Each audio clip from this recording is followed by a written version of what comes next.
안녕하세요. 사랑하는 성도님, 영혼의 샘을 은혜의 자리에 오심을 축복합니다. 은혜의 주님이 우리와 함께 하십니다. 우리와 함께 하시는 주님을 찬양합니다. 기도합시다. 주님 감사합니다. 새로운 주간 또 새날을 맞이하며 하나님께서 주신 복된 하루를 또 시작합니다. 매일매일이 우리에게는 하나님이 주신 은혜의 선물임을 고백합니다. 오늘도 우리의 삶에 기회를 주시고 주님을 향한 마음을 주시고 또 말씀을 향한 열정을 주시니 감사합니다. 오늘도 주님의 말씀으로 저희들의 마음이 새로워지고 생각이 새로워지고 거룩한 말씀 위에 우리의 삶이 아름답게 세워지게 하여 주시옵소서. 예수님 이름으로 기도합니다. 아멘. 오늘 말씀은 예레미야 8장 18절부터 9장 6절까지입니다. 슬프다 나의 근심이여 어떻게 위로를 받을 수 있을까? 내 마음이 병들었도다. 딸 내 백성의 심히 먼 땅에서 부르짖는 소리로다. 여호와께서 시온에 계시지 아니한가? 그의 왕이 그 가운데 계시지 아니한가? 그들이 어찌하여 그 조각한 신상과 이방의 헛된 것들로 나를 경노하게 하였는고 하시니 추수때가 지나고 여름이 다하였으나 우리는 구원을 얻지 못하였다 하는도다. 딸 내 백성이 상하였으므로 나도 상하여 슬퍼하며 놀라움에 잡혔도다. 길앗에는 유향이 있지 아니한가? 그곳에는 의사가 있지 아니한가? 딸 내 백성이 치료를 받지 못하면 어찌 됨인고? 어찌하면 내 머리는 물이 되고 내 눈은 눈물 근원이 되고 죽임을 당한 딸 내 백성을 위하여 주야로 울리로다. 내가 광야에서 나그네가 머무를 곳을 얻는다면 내 백성을 떠나가리니 그들은 다 간음하는 자여 반역한 자의 무리가 되미로다. 여호와의 말씀이니라. 그들이 활을 당김같이 그들의 혀를 돌려 거짓을 말하며 그들이 이 땅에서 강성하나 진실하지 아니하고 악에서 악으로 진행하며 또 나를 알지 못하느니라. 너희는 각기 이웃을 조심하며 어떤 형제든지 믿지 말라. 형제마다 완전히 속이며 이웃마다 다니며 비방함이라. 그들은 각기 이웃을 속이며 진실을 말하지 아니하며 그들의 혀로 거짓말하기를 가르치며 악을 행하기에 지치거늘 내가 사는 곳이 속이는 일 가운데 있도다. 그들은 속이는 일로 말미암아 나를 알기를 싫어하느니라. 여호와의 말씀이니라. 아멘. 자, 오늘 말씀에서는 무엇보다 이 예언자 예레미야의 심정이 잘 드러나 있습니다.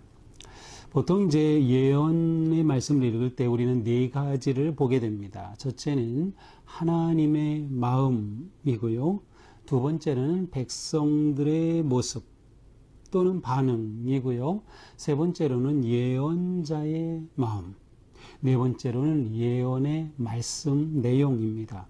이 네 가지가 이제 예언의 말씀을 이루고 있어요. 근데 오늘 말씀에서는 그 중에서 이 예언자의 마음이 잘 두드러져 있습니다. 18절부터 봅니다.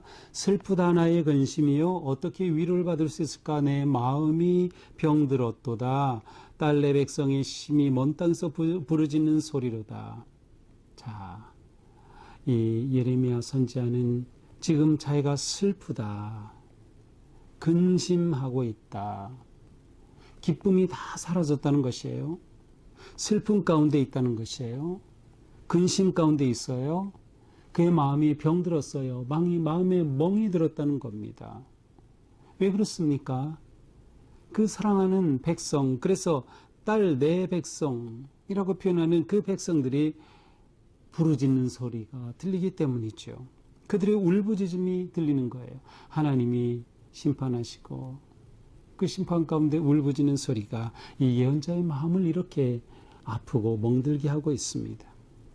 그 울부짖는 소리는 무엇입니까? 여호와께서 시온에 계시지 아니한가? 하나님이 시온에서 떠나셨다는 겁니까?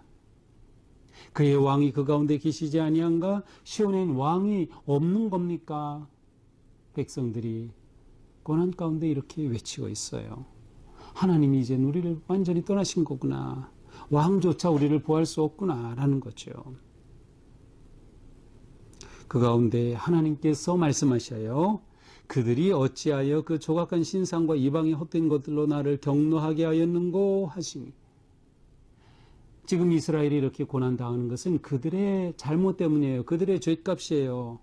하나님이 말씀하시는 거예요. 그들이 어찌해서 그 조각한 신상과 이방의 헛된 것들로 나를 경노하게 하느냐. 너희가 왜 나를 버리고 나를 배반하고 우상을 섬기고 우상을 따르고 이방 신상에게 절하였느냐. 너희가 내 은혜를 저버리고 왜 세상에 빠져 있느냐.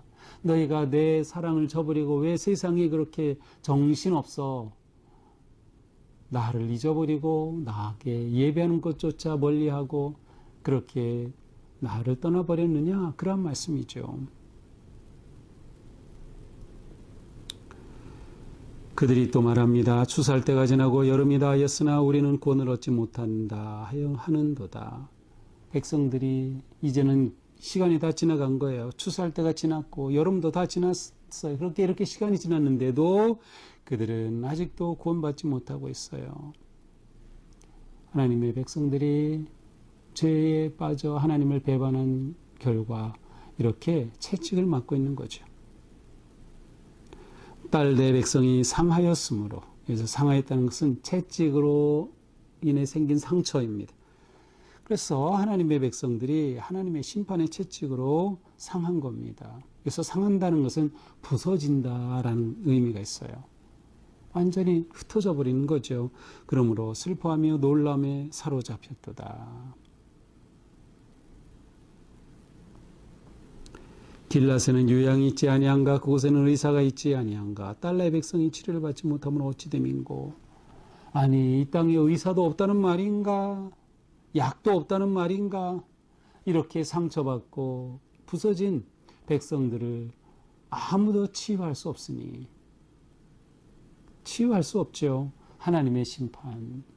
저 북방의 민족이 내려와 치고 점령하고 죽이고 살육하는 이 심판 가운데 이 세상의 그 무엇도 치료할 수 없고 위로할 수 없는 겁니다. 그들은 여전히 이렇게 우리에게 왕이 없느냐, 하나님이 떠나가셨습니까? 라고 물으면서도 자신들이 죄 가운데에서 돌이키지를 못하고 있는 거죠. 너무나도 안타까운 상황입니다. 돌아올 줄을 모르는 그러한 모습입니다. 자, 백성들이 이렇게 상한 것은 이제 어제 본문이에요. 어제 본문의 17절에 보면 여호와의 말씀이니라 내가 술법으로도 제어할 수 없는 뱀과 독사를 너에게 보내겠다. 그래서 이것을 물린 것과 마찬가지. 그런 의미예요. 하나님의 심판이 이르는 것이죠. 또다시 예언자는 눈물 가운데 빠집니다. 어찌하면 내 머리는 누불이 되고 내 눈은 눈물 근원이 될고 죽임을 당한 딸 내 백성을 위하여 주야로 울리로다. 이렇게 백성들이 돌아오기를 위하여 선포하고 애통해하지만 그들이 돌아오지 않을 때 예언자는 눈물이 쏟아져서 머리에 눈물이 꽉 찬 것과 같아요. 그리고 밤낮 울음밖에 나오지 않아요. 죽임당한 내 딸, 죽임당한 내 백성 때문이죠. 이것이 예언자의 모습이에요. 이러한 예언자는 2절에 말하죠. 내가 광야에서 나그네가 머무를 곳을 얻는다면 내 백성을 떠나 가리니. 자, 이렇게 계속되고 지치고 마음이 상하는 이 예레미야 선지자의 마음은 어떻겠어요? 내가 광야 어디에 그곳에 휴식처가 있다면, 쉴 만한 곳이 있다면 내가 이곳을 당장 떠나서 그곳에 가서 내가 좀 머물 수 있으면 좋겠다. 얼마나 지쳐 있는지 이러한 표현을 사용하고 있어요. 아직도 이들은 간음하는 자고 반역한 무리인 것을 보면서 슬퍼하는 것이죠. 이때 여호와의 말씀을 또 선포합니다. 그들이 화를 당긴 같이 그들의 혀를 놀려 거짓말을 하며. 이제 하나님께서는 이 유다 백성들의 죄를 다시금 낱낱이 지적하셔요. 자, 첫째가 뭐예요? 거짓을 일삼는 거예요. 거짓을 말하는 거. 두 번째가 뭐예요? 그들의 땅에서 강성하나 진실하지 아니하고 악으로 진행하며 그 땅에 폭력이 판을 치는 거예요. 진실함이 없어요. 또한 세 번째, 나를 알지 못하느니라. 하나님을 알지 못하는 거예요. 여기 6절에 가서 보면 나를 알기를 싫어하느니라 더 강한 표현이 나와요. 이들이 하나님을 알지 않을 뿐만 아니라 하나님 알기를 싫어한다. 이거 무슨 뜻이에요? 안다라는 것은 아주 친밀한 관계를 의미하죠. 그런데 알지 못한다, 알기를 싫어한다. 하나님과의 그 친밀한 관계가 완전히 깨어진 거예요. 이들이 완전히 하나님을 버린 것을 의미하죠. 이렇게 되니 그들의 삶은 말할 필요가 없어요. 거짓을 일삼고 폭력이 판을 칠 뿐만 아니라 4절에 보니까 이웃을 조심해라. 형제를 믿지 말라라고. 왜요? 이웃과 형제마다 속이고 비방한다는 거예요. 이웃과 친척들끼리 서로 사기치고 비방한다는 거예요. 지금 우리 사회와 똑같죠. 이 사회가 얼마나 거짓과 속임이 가득합니까? 보이스피싱 때문에 그 많은 사람들이 고난을 당하고 이 거짓과 속임수가 이 땅을 너무나도 혼란하고 악하게 만들고 있어요. 이 시대나 지금이나 다를 바가 없는 거죠. 왜 그래요? 하나님 알기를 싫어하는 겁니다. 속이며 사는 일에 상처받고 고통당하고 그러면서 하나님께 돌아와야 되는데 하나님께 돌아오지 못하는 거예요. 자, 바로 이것이 오늘 탄식하는 예레미야의 모습입니다. 자, 오늘 말씀을 보면서 우리는 돌이켜서 하나님을 힘써 알아야 되겠다. 지금 이들이 하나님께서 계속 이렇게 예언자를 통해서 말씀하심에도 불구하고 하나님을 알려고 하지 않아요. 하나님 알기를 싫어하는 거예요. 하나님과의 관계 회복에 관심이 없어요. 자, 이 점 우리가 주의해서 봐야 합니다. 우리는 우리의 영적 삶에, 우리의 삶에서 중요한 것이 하나님과의 관계가 회복이 되는 거예요. 그래서 하나님께로 돌아와야 하고 하나님 알기를 힘써야 하고 하나님께로 나와야 하는 것이죠. 그렇게 될 때 우리에게 희망이 있는 거예요. 그렇게 될 때 이 참담한 어둠의 사회에 소망이 생기는 거죠. 그렇게 하나님을 알기를 힘쓴다고 하는 것은 죄의 삶을 버리는 것과 같아요. 그러므로 오늘 말씀 있는 반대로 하면 되죠. 혀가 거짓을 말해요. 그렇다면 우리의 혀가 진실을 말하면 되는 거예요. 행동이 악해요. 그렇다면 우리의 행동이 선하면 되는 거예요. 속임수와 사기와 온갖 비방 행위를 우리의 삶에서 없애버리는 거죠. 하나님을 알기를 원치 않아요? 그렇다면 우리는 힘써 하나님을 알기를 원해야 되는 거예요. 하나님과의 관계를 가장 귀하게 여겨야 한다. 또한 여기서 우리는 예언자의 모습을 보게 됩니다. 그는 하나님과 백성 사이에서 이렇게 슬퍼하고 눈물을 흘리고 있어요. 이것이 중보자의 마음이죠. 이것이 중보 기도자의 마음이고 이것이 성도의 마음이에요. 우리는 하나님과 세상 사이에서 우리가 이 세상의 거룩한 중보자가 되기에 힘써야 돼요.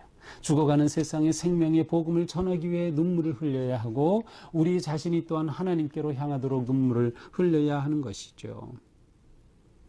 이 선지자의 번뇌가 곧 우리의 번뇌가 되는 거예요. 어떻게 우리 사회가 공정하고 정의로운 사회가 될 수 있을까? 어떻게 우리 사회가 하나님을 찬양하는 사회가 될 수 있을까? 어떻게 이 나라가 하나님 앞에 바르게 설 수 있을까? 우리는 진정한 중보자로 눈물을 흘리며 기도할 줄 알아야 되죠. 이것이 진정한 그리스도인의 모습입니다. 오늘 하루 우리의 삶이 이와 같이 되기를 바랍니다. 나라를 위하여, 이웃을 위하여, 죽어가는 영혼을 위하여, 그리고 나 자신을 위하여 눈물 흘리며 애통하며 기도하는 우리가 될 수 있기를 바랍니다. 기도합시다.